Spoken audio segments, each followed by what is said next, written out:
साहेब, गोकुळ संदर्भात आता भाजप म्हणून आणि तुम्ही एक वेगळा स्टँड घेतलेला आहे, तर या आगामी गोकुळच्या निवडणुकी संदर्भात तुम्ही काय भूमिका मांडताय? ह्या गोकुळ दूध डेअरी हा आमचा कोल्हापूर जिल्ह्यातला आणि महाराष्ट्रातला सगळ्यात मोठी संस्था, ही पवित्र संस्था टिकावी राहावी आणि ज्या शेतकऱ्यांनी कष्टातून घामातून उभे केले आहे त्यांना न्याय हक्क मिळावा, त्यांच्या संस्था त्या कुणाच्याही घराणेशाहींच्या ताब्यात न जाता ह्या शेतकरी कष्टातून उभी केलेली संस्था राहावी म्हणून आम्ही सगळे प्रयत्न आहेत.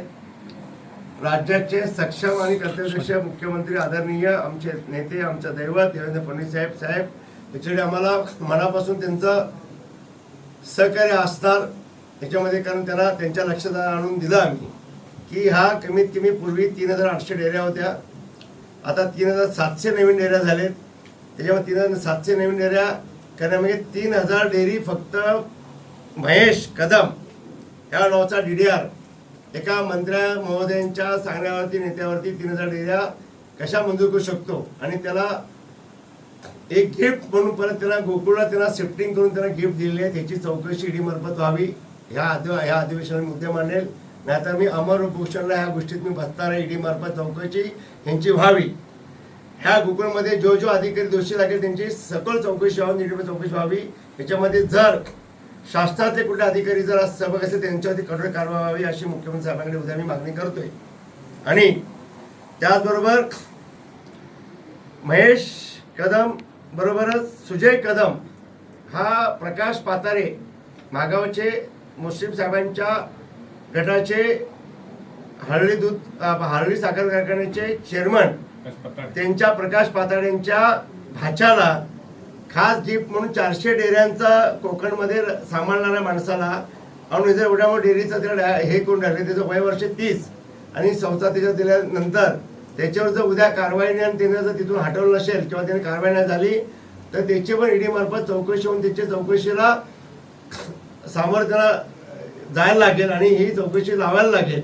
म्हणजे ह्या लक्षवेधी ह्या अधिवेशन मांडतोय, कारण आत्ता त्याची तातडीनं उद्या मुख्यमंत्री साहेबांची वेळ मिळाल्यास किंवा उद्या परवा या मुख्यमंत्री काढण्याची कारवाई व्हावी ही आमची प्रामाणिकपणे इच्छा आहे. साहेब, या निवडणुकीमध्ये आता हा सगळा मुद्दा कोर्टात होता, तर त्या अनुषंगानेही एका साईडला कारवाई चालू आहे. तर यामध्ये सगळ्यात मोठं राजकारण जर होत असेल तर महायुती म्हणून तुम्ही काय भूमिका घेणार आहात? मी महायुती म्हणून जरी भूमिका असली तर माझा क्लिअर फर्स्ट म्हणणं आहे की याच्यामध्ये जो भ्रष्टाचाराचा कळस गाठलाय, ह्या 2300 डेअऱ्या 3700 डेअऱ्या ह्या एका अधिकाऱ्याने 3000 डेअऱ्या मंजूर करणं, एका गटासाठी काम करणं, हे महायुतीचं असलं तरी भ्रष्टाचाराला खपवून मुख्यमंत्री साहेब घेणार नाहीत हे तुम्हाला वारंवार सांगतो. आणि याला कुठेही आमच्या शेतकरी बांधव अन्याय होऊ देणार नाहीत. त्या भूमिकेमध्ये मुख्यमंत्री साहेब असू शकतात. मग साहेब, चंदगड आजरा गडिंग्लज या भागासाठी म्हणून तुम्ही काय स्टँड घेता? आता दूध डेअरी ज्या शेतकऱ्यांना मान सन्माननी उभे केले आहेत, प्रत्येक नेत्यांनी कष्ट कामात केले आहेत, त्यांच्यावरती अन्याय होऊ द्यायचा नाही. त्यासाठी जे वाटेल ते आम्हाला जे काय भोग भोगायचे असले आम्ही भोगू, तर जे वाटेल ते आपल्याला करता ते करू. खरं त्यांना न्याय दिल्याशिवाय आम्ही गप्प बसणार नाही.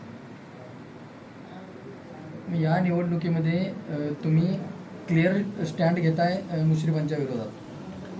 मला मुश्रीफ साहेबांच्या विरुद्ध असं म्हणता येणार नाही. मला ह्याच्यामध्ये ज्यांनी घोटाळे केलेत, ज्या 3800 डेअऱ्या होत्या आणि 3700 डेअऱ्या ज्यांनी वाढवलेत आणि ज्यांच्या एका 3000 डेअऱ्या कुठल्याच एका संस्थेत केलेत, त्यांच्यावर जर कारवाई नाही झाली तर त्यांच्या विरुद्ध आम्ही स्टँड घेणार.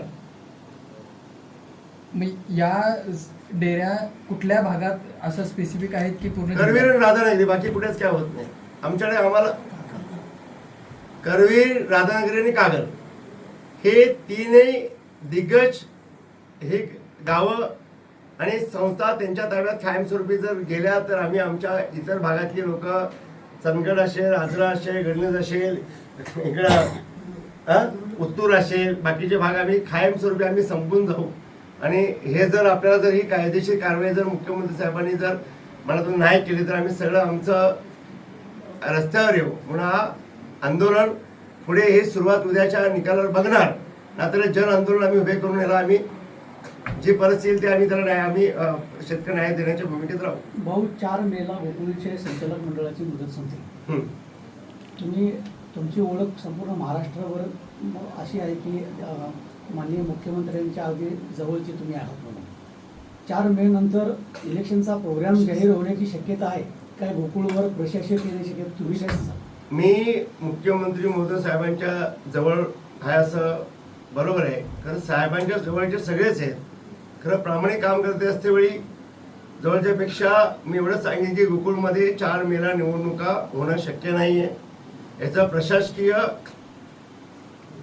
प्रशासन लागणं खूप गरजेचं आहे आणि प्रशासन लाभल्यानंतर त्याची चौकशी होऊन जे याच्यात अधिकारी जे कोण नेते मंडळ असतील त्यांच्यावर जर कारवाई झाली होत नसेल तर त्याच्यामध्ये काही अर्थ राहणार नाहीत. म्हणून प्रशासन लागणं गरजेचं आहे आणि मुख्यमंत्री साहेबांच्या हातात हा कोर्टात निकाल आहे, ते योग्य ती दखलीची घेऊन चौकशी लावून ते प्रशासन लावतील अशी मी आशा व्यक्त करतो. गोकुळ बाबतीतला कुठलाही निर्णय मुख्यमंत्री कार्यालयाच्या कानावर घातल्याशिवाय कुणी घ्यायचा नाही असे स्पष्ट